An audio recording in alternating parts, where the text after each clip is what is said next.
काला उन्मोड़ मीनाक्षी मोटो की हाल है ते तू उनकी मोटो मुड़ तेन मोटो ही मैं सदना और तेन मैं की सदा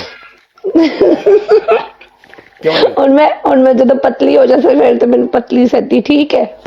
नहीं पतलो नहीं बंदा खांदे पींदे घर दा मालूम हुंदा कोई चक्कर नहीं तू खा पी तू इंज ठीक है नहीं मैं वजन कम करूँगा मैं ना मैं घर ना वो लिया के रखी है ट्रेडमिल मशीन और तो मैं वेट कम कर सा काम कर सा वेट कम कर सा कम आ जा विच मैदान दे आज ना आज तेरी असी कैट वॉक वेखनी कैट वॉक तो हर बारी आ रहा है लेकिन तो पूरा कैट वॉक करके बखानी चला स्कोर ही नहीं होता तेरा पूरा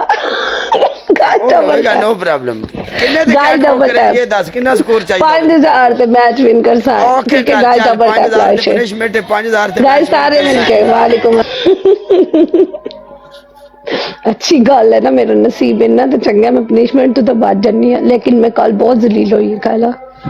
मैं बहुत पनिशमेंट की मैं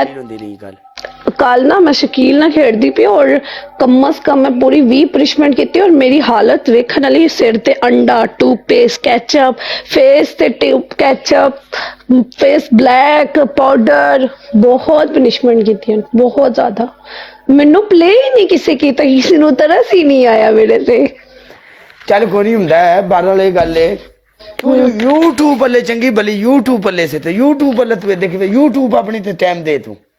मैं YouTube ते ना मेरे ना असल च ना काले पंजाब दी वीडियोस लोग पसंद करदे न देसी कल्चर ना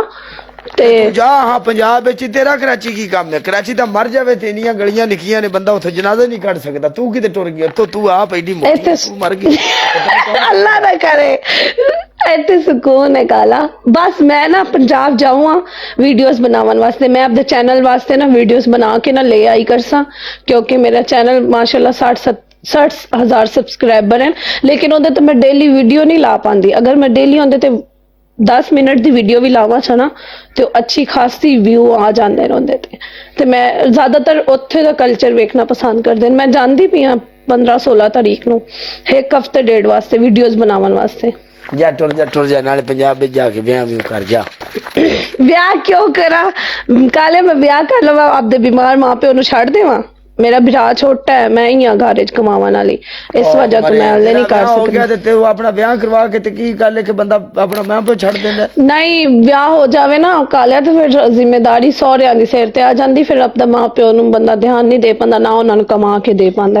ते मैं ब्याह करसा ए नहीं है करसा लेकिन जदों जितन तक उन्हां वास्ते कुछ बना नहीं लेंदी उन्हां दी मतलब ये जरिया नहीं बना लेंदी कि जिथों अगर मेरी शादी हो भी जाती तो मैं बेफिक्र रहा कि उन्हां नु किसी चीज की कमी नहीं होसी अली हले छोटा है ना हुण उस 12 कीतियां वो जिस टाइम काम करन लग सी फिर ही मैं कर सकनी है शादी चलो ठीक है तेरे वास्ते सान लभना भी कोई अंडरटेकर ही पाना नहीं मैं शादी कर सा लेकिन कामयाब हो के इन्हां वास्ते सब कुछ करके फिर चलो ठीक है फिर आप खेलने इंशाल्लाह बाद च हैं ओके ओके ओके इंशाल्लाह